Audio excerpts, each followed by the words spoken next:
Merhaba arkadaşlar, kanalıma hoş geldiniz. Bugün sizlerle Squid Game'deki çilek şapkayı yapacağız birlikte. Malzemelerim kar topu, yumurcak, kadife ip, orta kalınlıkta, ince bile diyebiliriz. Yani çok ince olmasa da. Ben kadife iple yapmak istedim, kış olduğu için. Dilerseniz yine kar topunun Baby Natural kotonla da örülebilir. Tığ numarasını yine aynı kullanın. Daha delikli delikli yaza özel olur bu sayede trabzanlarla birlikte. Kadife ip olduğu için trabzanlar sık oluyor. Aynı tığla, aynı tığ numarasıyla bununla örerseniz tam yazlık bir şapka olacaktır. Dilerseniz eğer talep olursa yaza doğru bu iple örmeyi de öğretirim. Tığımız ise hemen göstereyim. 7,5 numara, yani 4,5 milim tulip tığ kullanacağım. Evet arkadaşlar, bu ördüğüm şapka, boyutlarını size söylemeyi unuttum. 4-6 yaş için yapılmış bir şapka. Şöyle size uzunluğunu da ölçeyim. 20-21 santim. Şöyle görebilirsiniz. Biz asıl önemli olan şu tepe noktasının santimi. Bunu da videoda size örerken tekrar nasıl yaptığımı anlatacağım. Bakın bu 4-6 yaş. Ben videomda bunun bir tık küçüğünü öreceğim. Yani 2-4 yaşını öreceğim. Tekrar ediyorum, bu 4-6 yaş.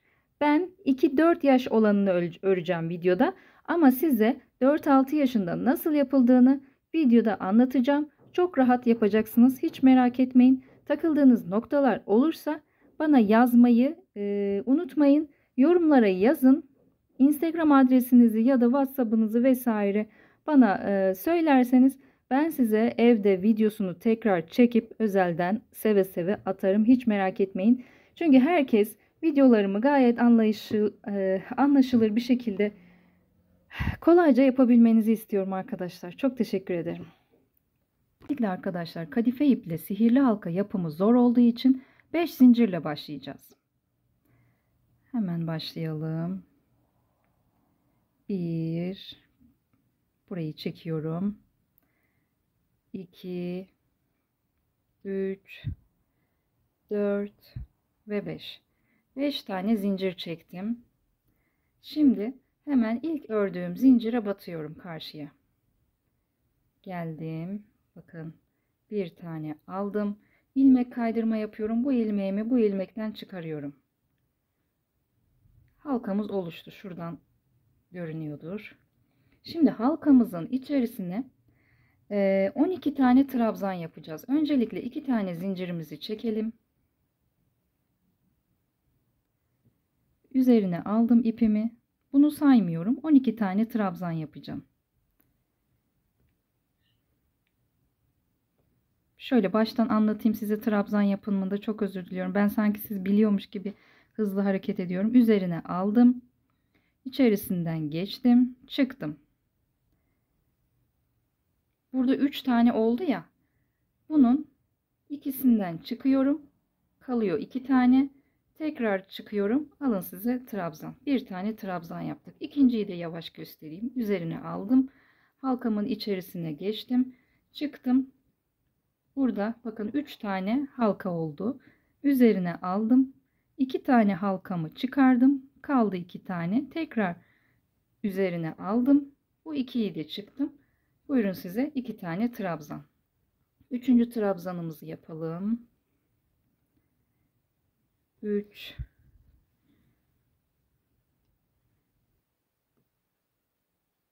4, 11.yi yaptım. Şimdi 12. trabzan, son trabzanıma geldim. 12 tane trabzan yaptık. Hemen arkasını çevirdim. Arkadan saymak daha kolaydır kadife ipi. 1, 2, 3, 4, 5, 6, 7, 8, 9, 10, 11, 12. Yani şuraya batacağız arkadaşlar. Şimdi ilmek birleştirme yapacağız. İlmek kaydırma. 12. trabzanıma ya da birinci diyeyim, başa döndük. Birinci trabzanıma geldim. İçinden geçtim. İlmeğimi kaydırdım. Tekrar 2 zincir çektim. Şimdi ise her ilmeğe çift batacağız arkadaşlar. Bir tane üzerine doladım. Bir trabzan yaptım aynı boşluğuma. Tekrar üzerine doladım. Aynı ilmeğin içerisine 2 yaptım. burada 3 gibi görünüyor ama bu trabzanı saymıyorum ben arkadaşlar. 2 tane trabzan yaptım. Bir yandakine geçtim. 3. Aynı ilmeğin içerisine 4. Bir yandakine geçtim. 5. Aynı ilmeğin içerisine 6 arkadaşlar. Bir yandakine geçtim. 7. Aynı ilmeğin içerisine tekrar batıyorum. 8. Sıra sonuna gelene kadar bu şekilde devam edelim. Evet, 24 tane sık iğne yaptık.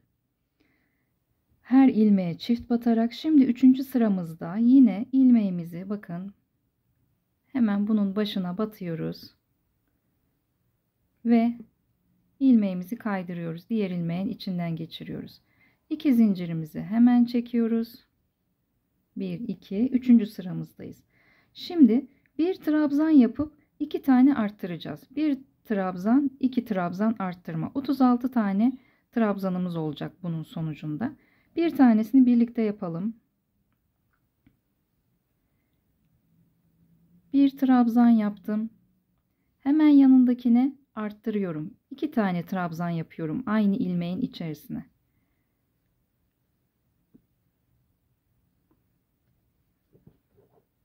Evet. Tekrar bir tane trabzan yapıyorum. Aynı ilmeğin içerisine 2 tane daha yapıyorum.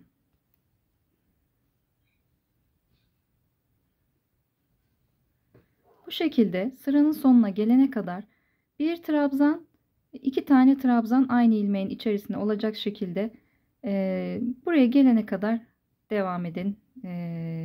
Buluşalım. Evet.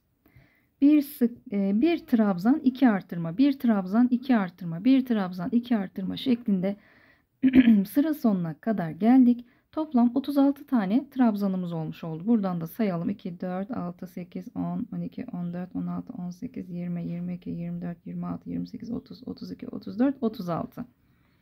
Şimdi arkadaşlar yine aynı şekilde geldim.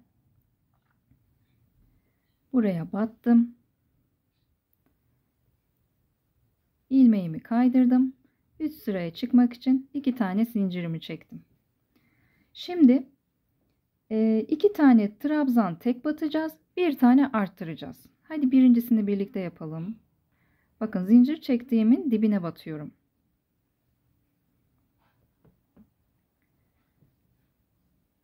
İki tane trabzanı tek yaptım. Bir tane arttırıyorum. Aynı ilmeğin içerisine 2 tane yapıyorum. Bir tane daha birlikte yapalım. Bir trabzan yaptım. Yanındakine de bir trabzan yaptım. Hemen yanındakine aynı ilmeğin içerisine 2 tane trabzan yaptım. Yani arttırmış oldum arkadaşlar. Şimdi sıra sonuna kadar 2 trabzan tek, bir trabzan arttırma olacak şekilde sıra sonuna kadar yapalım. Sıra sonunda buluşalım. Tekrar ediyorum. Bakın 1 2 tek, buraya çift. 1 2 tek, buraya 3. 3 derken yani çift. Üçüncüye çift.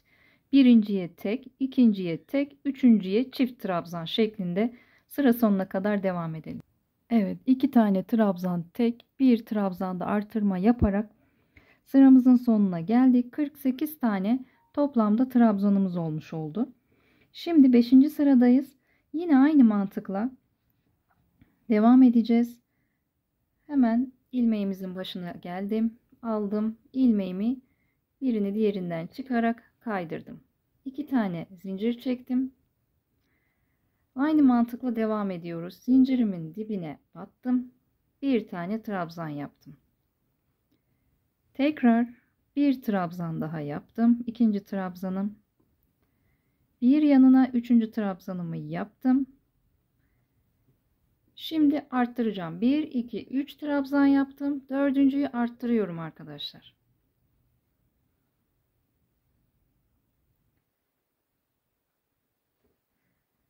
Evet. Tekrar yapalım. 1, 2,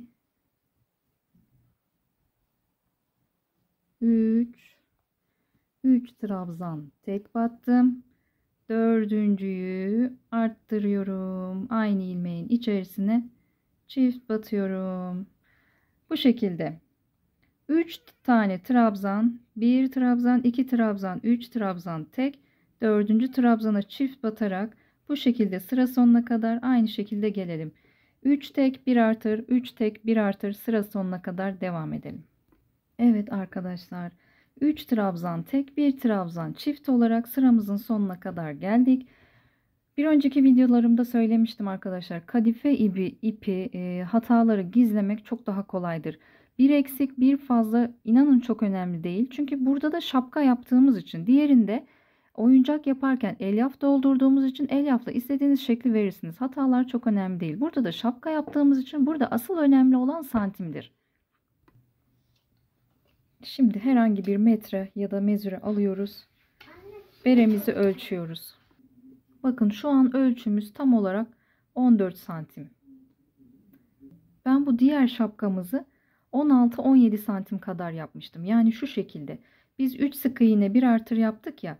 Bir sıra daha 4 sık iğne 4 trabzan, bir trabzan artırma yaparsanız 16-17 santim elde edersiniz.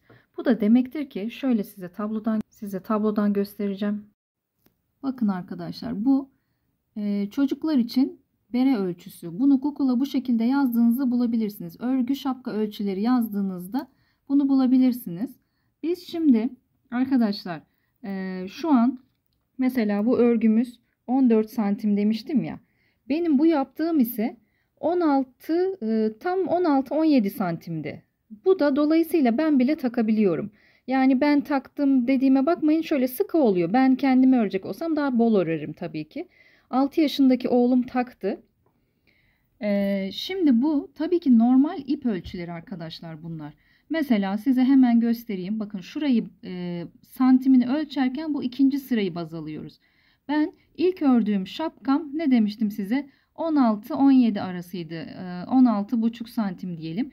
3-5 yaş diyor ya. Biz kadife iple ördüğümüz için arkadaşlar benim 4 yaşındaki oğlum da rahatlıkla taktı. 6 yaşındaki oğlum da rahatlıkla taktı. Siz bu 3-5 yaş dediğini birer yaş kadife iple ördüğümüz için arttırınız. Bakın ben bile taktım ama sıkı oldu. Hoş kış ayı yani takılır da. Zaten bereler sıkı olmaz mı? Ama çilek bakıt tarzı bir şapka olduğu için biraz daha bol olsun isterdim. 17 değil de biraz 17,5-18 santim yapardım. Bakın yetişkin kadınlar diyor. Çok rahatlıkla takardım. Bu haliyle bile takarım ama ben sıkı bere, sıkı şapka sevmiyorum. Şimdi biz tekrar dönelim. 3 trabzan bir artır yapıp 14 santim elde ettik ya arkadaşlar. Ben bunu burada bırakacağım. Yani kaç yaş için yapmış olacağız biliyor musunuz? Bakın. 14 santim nereye geliyor? Şuradan 14'ü bulalım. 14 santim 1-2 yaş demiş ya. Siz bunu 3-4 yaş algılayacaksınız. Çünkü kadife ip daha büyük oluyor arkadaşlar. Şu an ben 14-15 arası, yani esnediğini de paya almam gerekiyor. 14-15, bakın 2-3 yaş demiş ya. Biz bunu 3-4 yaş ele alacağız. Ben bunu 4-6 yaş arası ördüm diye kabul ediyorum. Bunu da 3-4 yaş olarak öreceğim. Yani şu şekilde 2 yaş da takar arkadaşlar. Daha rahat takar, bol olur, yani güzel olur. Bol olması bence daha iyi. Çocuğu sıkmasın. Şimdi siz de çocuğunuza göre ayarlayın. Eğer benim gibi oğlunuz 4 yaş ve üzeri ise, 4-6 çocuğun oğlunuz diyorum, kusura bakmayın, kızınız 4-6 yaş üzeri ise lütfen bunu bir sıra daha arttırın. Yani nasıl arttıracaksınız? 4 tane trabzan, bir artırma, 4 trabzan, bir artırma. Biz şu an 3 trabzan, bir artırmada bıraktık. Çünkü ben bunu dediğim gibi 4-6 yaş için ördüm. Bunu da 3-4 yani 2-4 yaş arası örmek istiyorum bunu da. Bir tık küçüğünü örmek istiyorum. Umarım bir yeğenim falan birileri gelirse size ikisinin boyunu da 6 yaşta nasıl durduğunu 3 yaşta nasıl durduğunu göstermiş olurum. Siz tercihinize bağlı. Eğer takılırsanız Hatice Hanım ben yapamadım, büyükte nasıl arttıracağım derseniz ben size hemen bir video atarım. Hiç merak etmeyin. Yorumlara yazmanız yeterli. Eğer boyut olayı anlaşıldıysa devam edelim. Ne dedim? Tekrar ediyorum. Kusura bakmayın. Anlaşılır olsun istiyorum. En son 3 trabzan, 3 tek trabzan, bir arttırma yaptık. Dolayısıyla santim olarak ölçtüğümüzde 14,5 şöyle bunun esneme payını da hesap etmemiz gerekiyor. 14,5 santim elde ettik. Ben bunu tekrar ediyorum 2 ve 4 yaş için örüyorum. Siz dilerseniz büyütmek, daha büyük çocuğunuz varsa 4-6 yaş için örmek isterseniz siz bir sıra daha 4 tek trabzan, bir arttırma yapın. Sadece bir sıra arttırın. Bu sizin için yeterlidir arkadaşlar. Bir sıra arttırmak direkt fark edecek örgünüzde. Şimdi ben tekrar ediyorum 2-4 yaş için yapmak istediğim için arttırmamı burada bitiriyorum. Artık düz öreceğiz arkadaşlar. Hemen karşıya geçtim. İlmeğimi buradan çıkardım. Üzerine yine 2 tane zincirimi çektim. Şimdi artık arkadaşlar ilmek belirleyici takmak istiyorum. Çünkü dümdüz öreceğiz. Nereye geldiğimizi anlayabilelim. Aslında çok basit. Bakın 1, 2, 3, 4, 5. 5. artırmada bitirdik. 5. sırada siz dediğim gibi 4-6 yaş için örmek istiyorsunuz. 6. sırada bitireceksiniz arttırmanızı. Sonra aşağı doğru düz örmeye başlayacağız. Ya da size videoda gösterdiğim gibi yetişkin için örmek istiyorsanız burayı bitirdiniz. 2 sıra daha arttırma yapın. Bebek için örmek istediğiniz bu sırayı yapmayın. 3 tek bir arttırmayı yapmayın. Siz bebek için örüyorsanız 2 tek bir arttırmada bırakın arkadaşlar. Yeni doğan ne bileyim 1-2 yaş için. Şuraya ilmek belirleyicimi takacağım. Aslında şapka yapımında takmamıza bile gerek yok. Ama yine de eğer saymayı yapamazsınız diye arttırmamız burada bitti ve buradan sonrasını sayacağımızı anlamanız için takıyorum. Şimdi artık her ilmeğe düz yapacağız. Yani tek trabzan. Birinci trabzanımı yaptım. Her sıraya düz batalım arkadaşlar. En zevklisi burası. Artık dümdüz örüyoruz. Ben dün 2 tane kalp yastık, bir tane kalp çilekli şapka ördüm arkadaşlar. Videolarını çektim. Benim kusura bakmayın bugün nefes nefeseyim. Hiç halim kalmadı. Ama devam ediyorum. Bu arada kapşonlu ayıcığımızın kapşonunu örmeye bugün annemlere gidiyorum. Onun ellerini çekeceğim sizin için. Ben seslendireceğim. Umarım güzel olur. Umarım anlayabilirsiniz. Dediğim gibi anlamadığınız her noktada her zaman yardımcı olurum. Yorum yazmanız, mesaj atmanız yeterli. Öyle beni takip etmiyor. Şudur budur kaprislerim yok. Lütfen yazın. Takip etmeseniz de, etseniz de, abone olsanız da, olmasanız da ben size seve seve yardımcı olurum. Evet, bu şekilde dümdüz örerek sıra sonuna kadar gelelim. İlmek belirleyicimizin yanında duralım. Evet arkadaşlar, bir sıra düz ördük. Şimdi burada arkadaşlar artırmamız burada bitmişti. Bir sıra yaptık. Arkadaşlar burası 6. sıramız. 6'yı yaptık. Şöyle sayayım. 1, 2, 3, 4, 5. 6. sıramızı yaptık. Şimdi 12 sıra olana kadar düz örmeye devam edeceğiz. 12. sırada buluşalım arkadaşlar. Aynı bu şekilde yaptığımız gibi tek tek batarak aynı burada tekrar birleştirip 2 zincir çekip tekrar bunu dümdüz arttırmadan öreceğiz arkadaşlar. Şu an 6'yı yaptık. 7, 8, 9, 10, 11, 12. Bakın buradan da sayabilirsiniz. Şöyle 1, 2, 3, 4, 5, 6'yı yaptık. Burası 12 olana kadar sayı. Düz örmeye devam edin, buluşalım. Evet arkadaşlar, 12 sıra ördük. Yani şöyle sayalım, hemen sayalım. Bakın 1, 2, 3, 4, 5, 6, 7, 8, 9, 10, 11, 12. 12. sıramıza geldik. 6, 7, 8, 9, 10, 11, 12. Yani toplamda 7 sıra düz ördük. Buradan sonra 7 sıra düz örmüş olduk arkadaşlar. Bunu alabiliriz, artık atabiliriz. Şimdi şu şekilde size bunu, bakın 4-6 yaş dedim buna. Hemen size büyüklüğünü şöyle aynı ölçelim, göstereyim. Şöyle üst üste koyalım ya da. Bakın daha küçük. Bu 4-6 yaş dedim. Buna da arkadaşlar 2-4 dedim ama 4 giyemez. Vazgeçtim.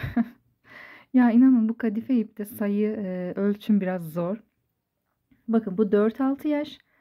Buna 2-3 yaş diyorum arkadaşlar. 1 de takar. 1 yaş da takar. 1-3 mü desek acaba? 1-3. Bunu 1-3 yaş takar. Bu da 4-6 yaş arkadaşlar. Bu daha büyük. Yine şöyle üst üste koyayım, göstereyim.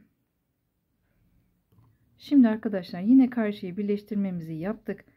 2 zincirimizi çektik. Kıvrımlar var ya, bunları yapacağız şimdi. Dümdüz sıramızı ördük. 1, 2, 3 tane kıvrım yapacağız. Hemen gösterelim. Evet. 2 zincirimizi çektik. Şimdi arkadaşlar arka ilmeklerden alarak öreceğiz. Yani şu çizgiyi yaratabilmek için. Şu şekilde kıvrımı dışa doğru verebilmek için arka ilmeklerden öreceğiz. Bakın. Hemen arka ilmekten. Bunu ilk ilmekten. Bunu düz batın. Bunu batması zor çünkü. Zincirin altına bir tane battım. Bir trabzan. İkinci tek trabzanımı yapıyorum. Arka ilmekten alıyorum. Zor olursa dümdüz de yapabilirsiniz. Öyle de olur. 1-2 trabzan tek battım. Arka ilmekten alıyorum, bakın.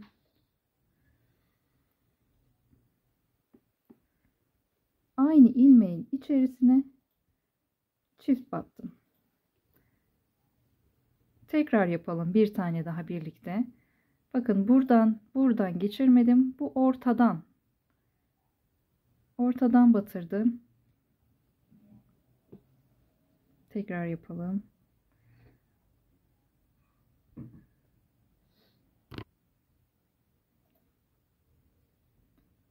Bir trabzan, arka ilmekten aldım. 2 trabzan, tekrar arka ilmekten bir trabzan yaptım. Bir tane daha aynı ilmeğin içerisine yaparak 2 trabzan elde ettim. Bakın çizgimiz oluşmaya başladı. Bu şekilde sıra sonuna kadar devam edeceğiz. 2 trabzan tek, 1 trabzan çift, 2 trabzan tek, 1 trabzan çift. Bunu sıranın sonuna gelene kadar devam edelim ve dediğim gibi arkadaşlar, buraya batmıyorum. Ortasına batıyorum. 2 ipin ortasına batıyorum. 1 trabzan, 2 trabzan, 2 tek trabzan, 1 çift trabzan. Bunu sıra sonuna kadar devam edelim, buluşalım. Evet, 2 sık iğne, 1 artır yaptık. Bakın çizgimizi görüyorsunuz. Arka ilmeklerden alarak yaptık ve artık kenar kısmını yapıyoruz. Şimdi hemen karşıya ilmeğimizi birleştirelim ve üzerine 2 zincir çekip yine arkadaşlar bu sefer arka ilmekten değil, normal örerek 2 sık iğne, 1 arttırımıza devam ediyoruz. Pardon, 2 trabzan, 1 arttır. Zincirimin içine battım, aynı noktaya 1 trabzan yaptım. İkinci trabzanımı yaptım. Üçüncüye çift batıyorum. Çift trabzan yapıyorum. Tekrar ediyorum. Bir trabzan yaptım. İkinci tek trabzanımı yaptım. Üçüncü trabzanımı çift batıyorum. Aynı ilmeğin içerisine 2 tane. Evet arkadaşlar, sıra sonuna kadar 2 tek bir çift olacak şekilde sıra sonuna kadar gelin buluşalım. Bu arada arkadaşlar, kenar kısmına gelmeden önce biz şu an bir sıra kenar yaptık. Kenar kısmına gelmeden önce çocuğunuza şapkayı giydirin. Kulağını örtüyor mu bakın. Biz 12 sıra yaptık ya, bu her çocuğun kafa ölçüsü değişebilir. Yani minyon çocuk var, olmayan var. Bunu kafasına giydirin. Kulağını kapatıyor mu bu çizgi? Yani bu yetiyor mu? Kulağını kapatıyorsa, kulak memesine kadar geliyorsa, o zaman örgünüz tamam demektir. Kenarına başlayabilirsiniz anlamına gelir. Dediğim gibi bir tık küçük örüyoruz şu an. 2-3 yaş giyebileceğini düşünüyorum. 1 yaş da takabilir rahatlıkla. O yüzden ölçüsüne dikkat edin. Evet, şimdi kenarda son sıramızdayız. Bir sıra yaptık. İkinci sıramızı yaptık. Şimdi üçüncü sıramızdayız. Yine aynı şekilde arkadaşlar, karşıya battım. İlmeğimi kaydırdım. 1-2 zincir çektim. Bu arada arkadaşlar, ben fırfırlı yaptım. Daha hani böyle bakın şöyle dalgalı yaptım kenarını. Siz Squid Game'deki şapka gibi düz istiyorsanız bu 2 sık iğne bir arttırma, pardon, 2 trabzan bir arttırmayı yapmayın. Dümdüz örerseniz Squid Game'deki tam şapkayı elde etmiş olursunuz. Ben biraz dalgalı şekilli olsun istedim. Evet. 2 zincirimi çekmiştim. Son sıramızdayız. Üçüncü sıramızda yapıyoruz ve bitiriyoruz. Geldim. Bir trabzan yaptım. 2 trabzan yaptım. Üçüncü trabzanımı arttırıyorum. 1 2. Evet. Alttaki sıradakiyle aynı. 2 trabzan tek batıyorum. Üçüncü trabzanımı arttırıyorum. Bu şekilde 2 tek bir artırma, 2 tek bir artırma, sıra sonuna kadar gelelim ve bitirelim. Evet arkadaşlar, sona geldik. Bakın, 1 2 3 tane kenarımızı yaptık. Artık bitiriyoruz, bağlıyoruz. Aynı üst trabzana geçiyorduk ya, aynı o şekilde ilmeğimi kaydırıyorum. Bir tane zincir çekiyorum bu sefer. İpimi uzun bırakıyorum. Buradan kesiyorum. Bunu da hop kaydırıyorum. Hemen bunu bu şekilde alttan alalım. İçerisinde kaybedelim arkadaşlar. Kadife ip zaten kolaylıkla kaybedilebiliyor. Aralardan geçire geçire bunu kaybedelim. İstediğiniz bir noktadan da alttan kesin. Evet. Şapkamız bitti. Şimdi artık yeşil kısmının yapılışına geçiyoruz. Şöyle göstereyim. Kar topu Baby Natural'in yeşil rengini kullanıyorum. Bakın, rengi burada. K 1448. Lot numarası da 3400. Bu açık fıstık yeşili. Dilerseniz koyu yeşil ya da tam ağaç yeşil de kullanabilirsiniz. Ben açık yeşili bu kırmızıya çok yakıştırdım. Evet, başlayalım. Tığımız aynı. Değiştirmiyoruz.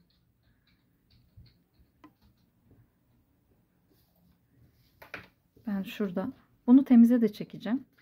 Dileyen olursa tarifimi gönderirim arkadaşlar. Yorumlara yazmanız yeterli. Sihirli halka içerisine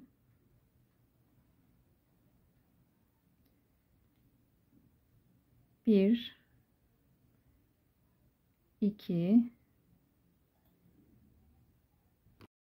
öncelikle sihirli halka yapıyoruz. Parmağımıza ipimizi şu şekilde doladık. Tığımızı ipin altından aldık. Bir tane aldık. Bir zincir çektik. Halkamızın içerisinden bir sık iğne yaptık. Üzerine almadan, pardon, aldım, 2 sık iğne yaptım. Alttan geçirdim. 3 sık iğne yaptım. Üzerine almadan alttan geçirdim. 4 sık iğne yaptım. Üzerine almadan alttan geçirdim. Şimdi üzerine aldım. 5 sık iğne yaptım. Tekrar 6 sık iğne yaptım. İpimi çekiyorum arkadaşlar. Sihirli halkamı ipini çektim, kapattım. Hemen karşıya bu zincirime batıyorum. Ve bir, tekrar aynı ilmeğin içerisine ikinciyi batıyorum. 2. Her ilmeğe çift batacağız. 2 tane yaptım. Hemen yan ilmeğe 3, aynı ilmeğin içerisine 4, bir yan ilmeğe geçtim 5, aynı ilmeğin içerisine 6, bir yan ilmeğe geçtim 7, aynı ilmeğin içerisine 8, bir yan ilmeğe geçtim 9, aynı ilmeğin içerisine 10, bir yan ilmeğe geçtim 11, aynı ilmeğin içerisine 12 sık iğne yaptım arkadaşlar. Şimdi artık düz öreceğiz.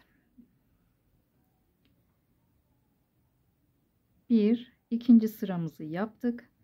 3. sıramızdan 10. sıramıza kadar düz 12x öreceğiz. İsterseniz hemen buraya bir ayraç takalım.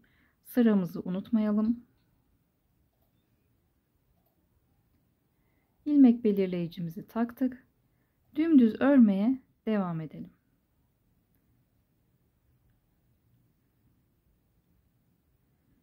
Tığımız kalın olduğu için örmek biraz zor oluyor. Normalde bu ipin tığı bu değildir. 2,5 milimlik tığ kullanılır. Ama biz şapkamız kadife olduğu için, dilerseniz kadife ipiniz varsa onu da değerlendirebilirsiniz sap yaparken. Benim yoktu. Ben normal ip yapmayı tercih ettim. Kadife ip zannımca biraz da kaba durur. Bu yapraklarını yapmak kaba olur diye düşünüyorum.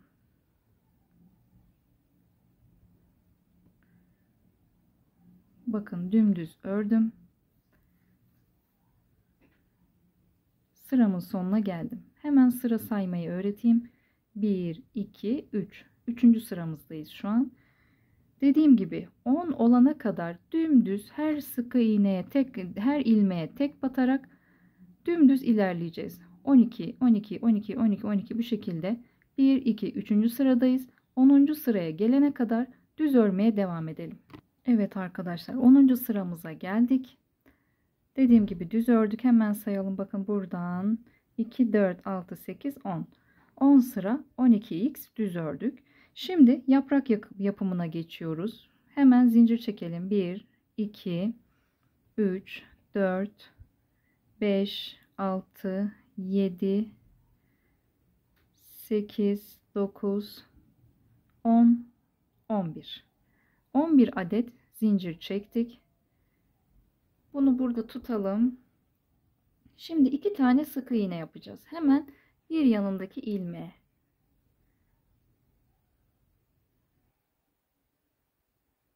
İki tane sık iğne yapıyorum. Şimdi 2 tane de yarım trabzan yapacağım hemen yanına. Bakın. Yarım trabzan. İlmeğimi aldım. Üçünü birden çekiyorum. Yarım trabzan arkadaşlar. Şimdi 3 tane normal trabzan yapacağız. İkili. Şapkamızı ördüğümüz gibi 2 tane çektik. Hop. 1. Bu ikincisi. İkinci. Şimdi üçüncüyü yapıyoruz. Evet. Normal trabzanımızı yaptık. Şimdi tekrar 2 tane yarım trabzan üzerine alıyorum. Buradan da alıyorum. Hepsini bir çekiyorum. Yarım trabzan. Bir tane daha yarım trabzan yapıyoruz. Üzerine alıyorum. Hepsini bir çekiyorum. Şimdi geriye bir sık iğnemiz kaldı. Pardon, batamadım. Bir tane sık iğnemiz kaldı. Şimdi arkadaşlar yaprağımızın bu tarafını bitirdik. Diğer tarafına geçeceğiz. Hemen bunu ters çevirdim. Şu şekilde karşıya batıyorum. Bakın buraya batıyorum. Bir sık iğne yapıyorum. Gördünüz mü? Hemen karşıya geçtik. Şimdi bir tane sık iğne daha yapıyorum. Çok özür dilerim. Bir sık iğne yapmıştım. Bir tane yarım trabzan yapıyorum. Aldım. Bakın zincirim şurada. Hepsini bir geçtim. Bir tane yarım trabzan yaptım. Tekrar battım. Bir tane trabzan yaptım. Üzerine aldım. Tekrar battım. Bir trabzan daha yapıyorum. Üzerine aldım. Tekrar battım. Bir trabzan daha yapıyorum. Şimdi tekrar 2 tane yarım trabzan yapıyorum. Battım. Hepsini bir çektim. Size yarım trabzan yaptım. Bir sık iğne yapıyorum. Ve ikinci sık iğnemi ilmek kaydırıyorum. Bakın dibinden aldım. İlmeğimin içerisinden ilmeğimin içerisinden geçirdim. Buradan tekrar bir zincir çektim ve kesiyorum. Evet, kestim. Bu ipimi de bakın buradan battım. Bunu aralara gizleyeceğim. Şu şekilde buralara bu ipimi gizleyeceğim. Zaten bunu dikeceğiz ya, altta görünmeyecek. Yine de gizleyelim.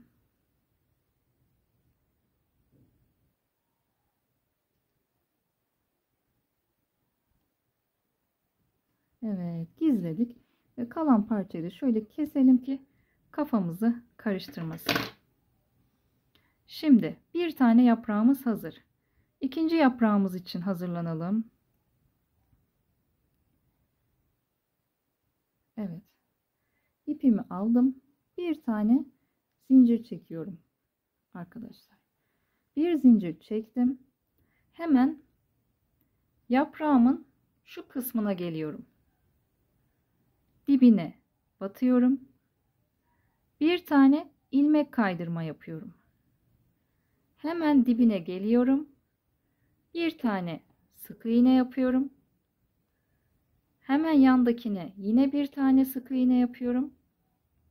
Hemen yandakine geliyorum. Tekrar bir sık iğne yapıyorum ve üzerine zincir çekmeye başlıyorum. 1 2 3 4 5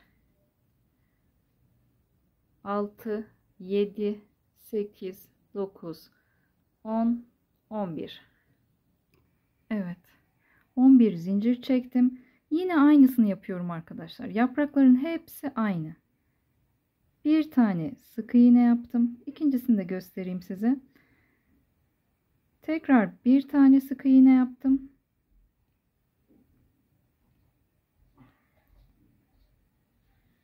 Şimdi 2 tane yarım trabzan yapıyoruz. Üzerine aldım. Battım. Hepsini bir çıkarıyorum. Tekrar bir yarım trabzan daha. Üzerine aldım. Hepsini bir ilmekten çıkardım. Şimdi 3 tane ikili trabzan yapacağız.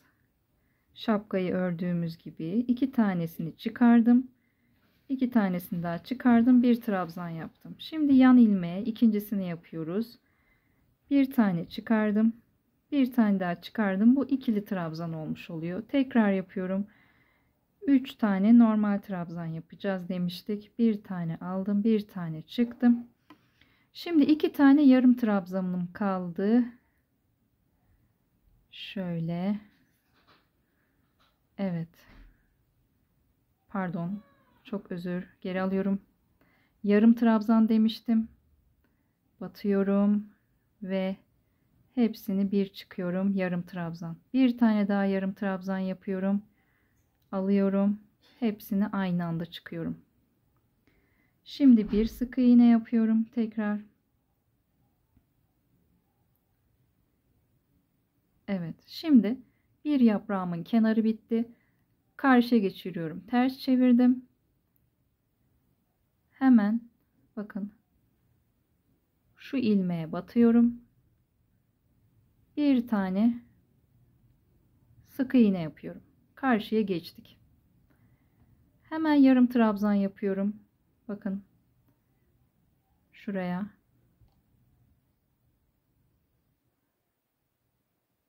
Yarım trabzanımı yaptım. 2 tane, şurada bir tane daha var aslında. Bir yarım trabzan daha yapalım hemen şuraya. Pardon. Bak ilmekleri kaçırmamaya dikkat edelim. Ben bir tane kaçırdım. Hemen şuraya bir yarım trabzan daha yapalım. Şimdi 3 trabzan yapacağız arkadaşlar. 1 3 tane ikili trabzan. Pardon, yine ilmeğimi kaçırdım. 2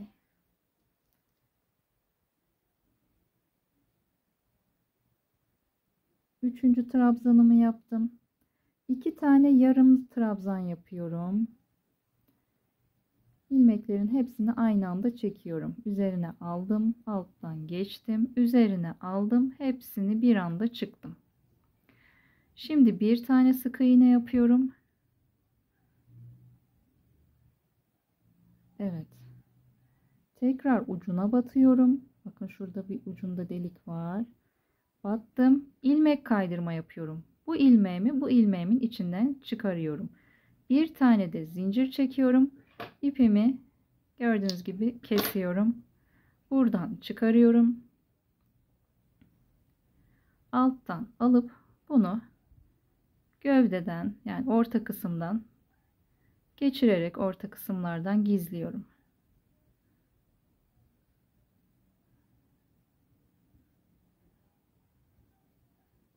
Evet.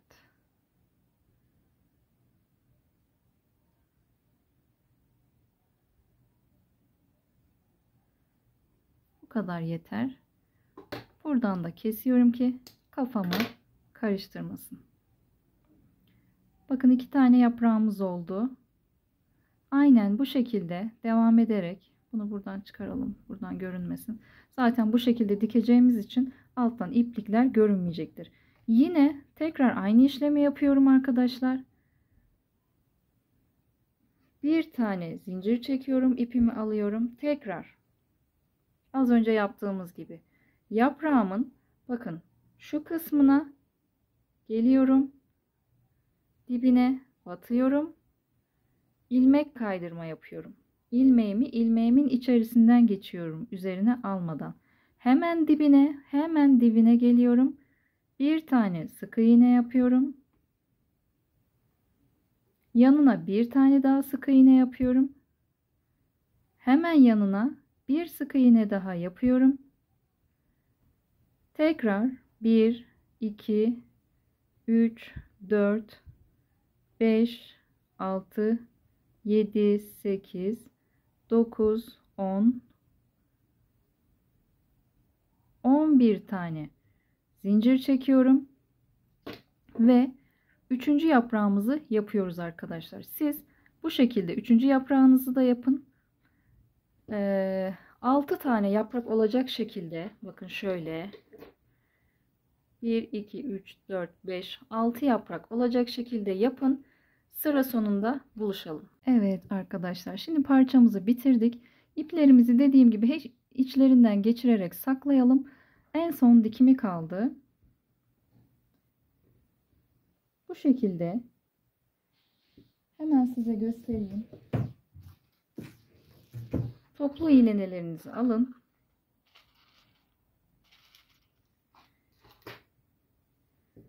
Tam ortasına gelecek şekilde oluyor zaten. Bir saniye, tam şuraya ortasına gelecek şekilde yerleştirin. Çünkü bu da 12x, ortası da 12x ya. Bu şekilde sabitleyin.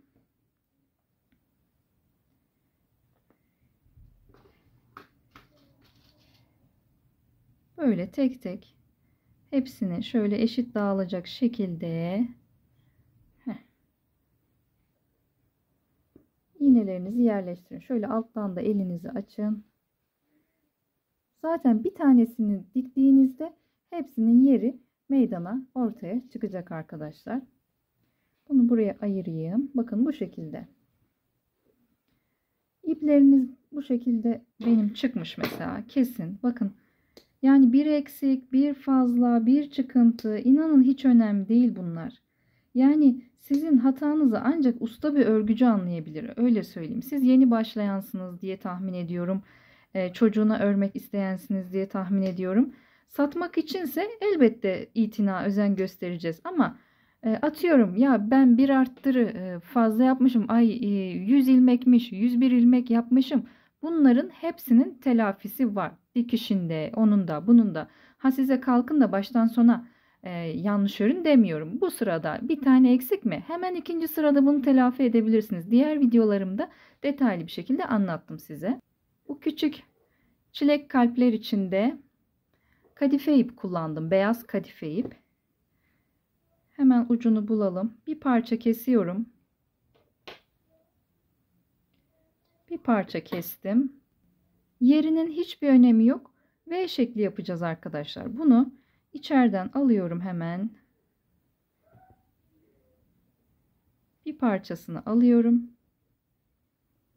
Kadife ip biraz dağılıyor. V şekli yapar gibi. Bunu da buradan aldım. Evet. Şimdi bir tane de karşıdan alalım. Evet. Tekrar alttan geçirelim. Tozlar hiç önemli değil. Kadife ip maalesef böyle şeyler oluyor. Ama bir yıkamada bunlar geçer, düzelir. Hiç üzülmeyin. Haliyle şu an kestiğimiz, biçtiğimiz için tozlanıyor. Bakın bu şekilde kalpler yapıyorsunuz. Arkayı çevirdim. Bakın ben çok uzun kesmişim mesela. Bunu daha kısa kesip böyle minik minik, çok da sıkmayın. Arkadan görünsün. Bu şekilde bağlayın. Bakın kalbimiz burada. Bunları da ya kesin ya da çakmak yardımıyla kapatın. Çocuğunuzun kafasını rahatsız etmeyecek şekilde bunları çakmak yardımıyla da yakabilirsiniz. Burada mecburen görünecek bunlar. Bunları gizleyecek yerimiz yok. Ve kadife ip olduğu için asla çocuğunuzun kafasını rahatsız etmez. Çakmakla bu şekilde yakın. Şöyle hafif bastırın. Kendinizi de yakmayın. Bu şekilde kalpleri ben bir böyle bir yukarı bir böyle, ister sıklığı nasıl isterseniz size kalmış. Dikimi de normal. Ben şunlarla dikiyorum. Onu da hemen göstereyim size. Diğer videolarımda dikişlere bakabilirsiniz. Ben çuvaldız kullanmayı seviyorum. Yine yeşil ipimi alacağım. Çuvaldıza takacağım. Bu şekilde dikeceğim. Alttan ipimi gizleyeceğim. Şuralardan dikiyorsunuz arkadaşlar. Yaprağın kenarlarından bu şekilde böyle tek tek dikiş yapıyorsunuz. Bunu biliyorsunuzdur diye video çekmeyeceğim. Ama eğer dikişi bilmiyoruz, bunu ekstra ekle derseniz yorumlara yazın lütfen. Seve seve eklerim. Ben yani dikebildiğinizi tahmin ettim ama olur ya dikemiyorum derseniz de seve seve anlatırım. Teşekkürler.